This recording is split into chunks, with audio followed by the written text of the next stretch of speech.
In a Scrum meeting, the Scrum Master ensures that the meeting is run effectively by keeping track of the Scrum team's progress and managing the flow of information. Here are some essential tips for running a successful Scrum meeting. 1.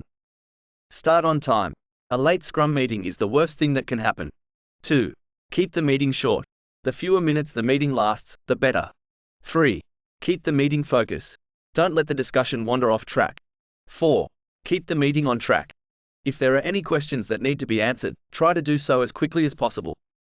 5. Follow the Scrum values. Do what's best for the team, not what's best for you. 6.